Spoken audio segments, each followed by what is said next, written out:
Bismillahirrahmanirrahim. Assalamualaikum warahmatullahi wabarakatuh. Alhamdulillahi rabbil alamin. Wassalatu wassalamu ala asyrafil anbiya'i wal mursalin wa ala alihi wassabi ajma'in, amma ba'din.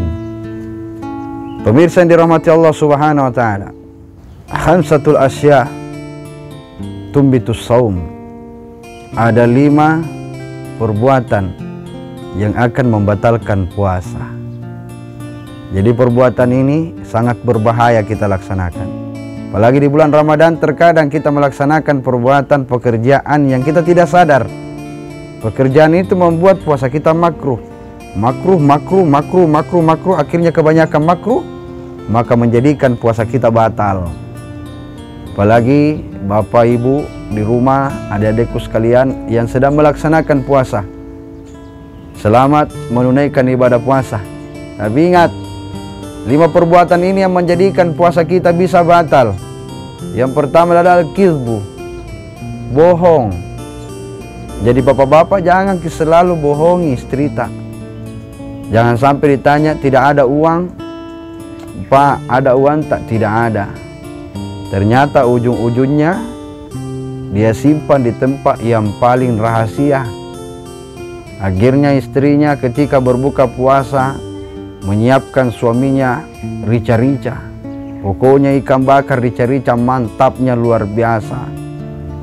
Sampai suaminya mengatakan, enaknya ini makanan. Akhirnya istrinya pun berkata, memang enak kalau hasil curian. Maksudnya, apakah ikan yang kau curi? Tidak. Memang enak kalau curian. Uang tak gitu yang saya ambil di sadel motor. Itu 2-3 hari ini selalu ki mengeluh. Kenapa selalu pusing kepala tak? Selalu kita bertanya masalah yang namanya jin kecil, yaitu seperti tuyul. Yang tuyulnya itu saya karena saya tahu di mana tempat sembunyi uang tak bapak, di sadel motor. Maka lebih baik jujur, kulil haqqa walau kana murra. Katakanlah itu walaupun sakit, walaupun pahit. Insya Allah dibalik daripada kejujuran kita, Allah akan mendatangkan hal yang baik lagi daripada apa yang kita harap. Pemirsa yang dirahmati Allah subhanahu wa ta'ala, saya terkesima dengan sebuah kisah dari Imam Syafi'i. Nama aslinya adalah Abu Abdullah Muhammad bin Idris Asy-Syafi'i. Beliau lahir di Gaza, Palestina pada tahun 150 Hijriah atau tepatnya 767 Maulidiyah. Beliau wafat pada tahun 204 Hijriah atau tepatnya pada tahun 819 Masehi Maulidiyah. Ada juga yang menyimpulkan berpendapat beliau wafat pada tahun 820 Maulidiyah. Saya terkesima dengan sejarah Imam Syafi'i, seorang anak yang bisa meluluhkan hati sang pencuri diakibatkan karena kejujurannya. Imam Syafi'i dalam sejarahnya, beliau lahir di Gaza, Palestina, tepatnya pada tahun 150 Hijriah atau 767 Masehi. Beliau meninggal dunia pada tahun 204 Hijriah atau tepatnya pada tahun 820 Masehi, tepatnya di bulan Januari, menurut satu pendapat yang saya temukan dalam sejarah. Nama panjangnya adalah Abu Abdullah Muhammad bin Idris Asy-Syafi'i yang mencetuskan pemahaman Asy-Syafi'iyah. Beliau adalah Imam Syafi'i. Suatu ketika Imam Syafi'i berjalan, mengadakan perjalanan bersama rombongan menuju satu tempat. Lalu tiba-tiba di pertengahan perjalanan ada perampok, pembajak yang merampok daripada kelompok Imam Syafi'i yang sedang melakukan perjalanan ini, melakukan safari, berpindah, melakukan perjalanan bersama dengan kelompoknya. Walhasil perampok itu membariskan semua daripada orang yang telah dipalak ini, termasuk Imam Syafi'i di dalamnya. Lalu semuanya ditanya, kamu punya uang tidak? Kamu punya barang? Selalu mereka satu sama lain saling menatap dan menjawab dengan sama, saya tidak punya apa-apa, saya tidak punya harta benda. Begitu diperiksa seluruh pakaiannya, diperiksa seluruh badan-badannya, diperiksa seluruh barang-barangnya, maka ditemukan beberapa harta. Maka perampok ini semakin marah, semakin menjadi.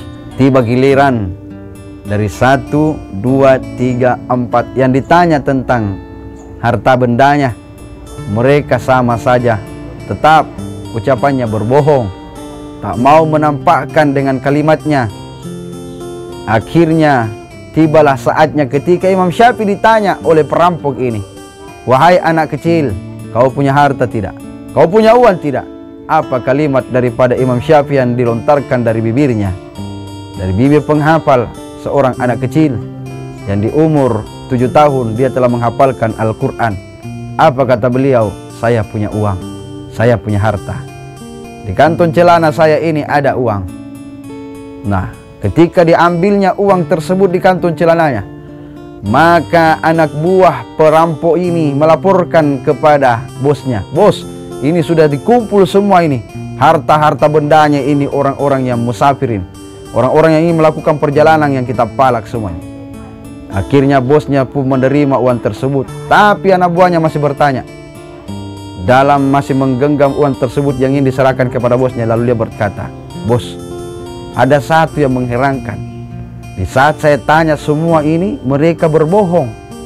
Cuma ada satu orang yang tidak berbohong, dia jujur. Masalahnya bos, dia masih kecil, dia masih anak-anak." Maka bosnya pun penasaran dan berkata, "Apa yang dia katakan padamu?"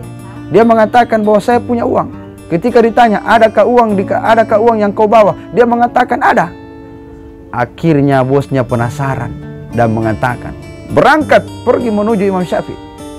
Berangkat kepada anak kecil yang tidak pandai berbohong itu." Dia mengatakan, "Hai anak kecil, kenapa kau tidak berbohong bahwa kau punya uang?" Apa kata anak kecil itu? Imam Syafi'i itu berkata, "Ibuku melarang saya untuk berbohong. Saya dilarang untuk berbohong."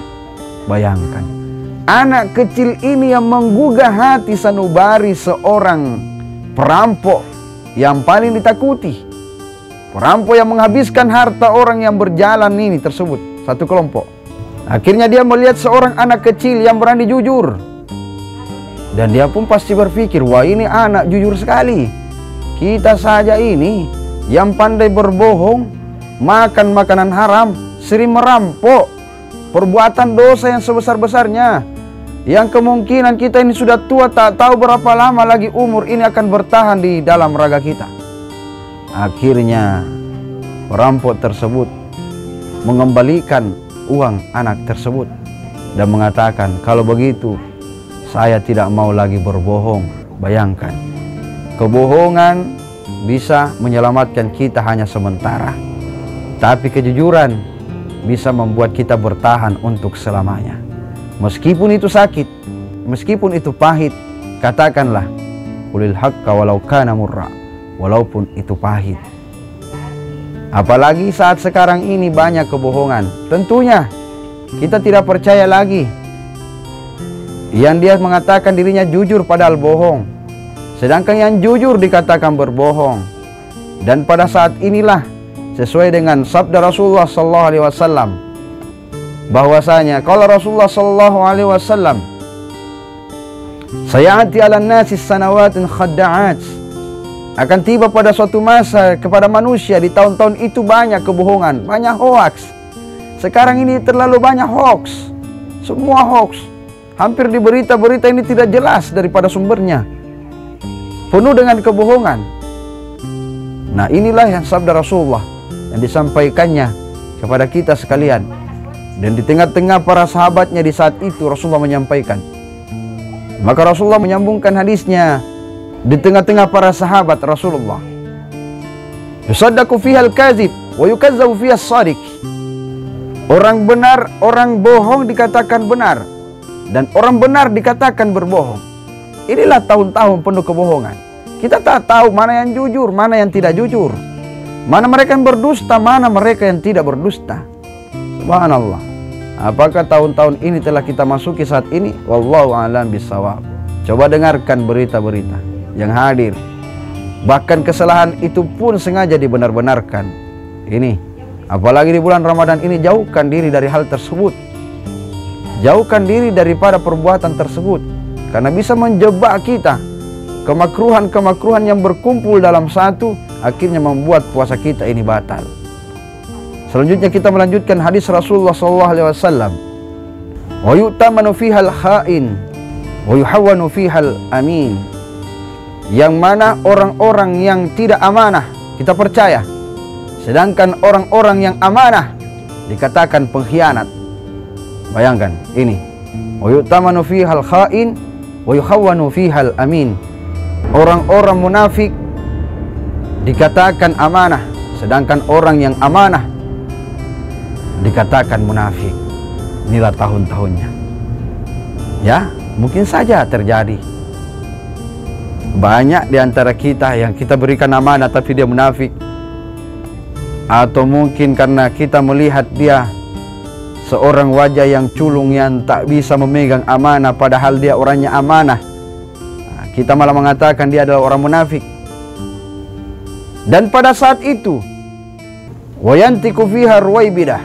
Dan saat itu orang-orang ruwaibidah berbicara. Siapa orang-orang ruwaibidah ini? Maka salah satu sahabat berkata kepada Rasulullah, "Wa ma ruwaibidah?" Qila, "Wa ma ruwaibidah?" Ya Rasul, apa itu ruwaibidah? Qala, Rasul pun bersabda, "Ar-rajul tafiu fi amril ammah."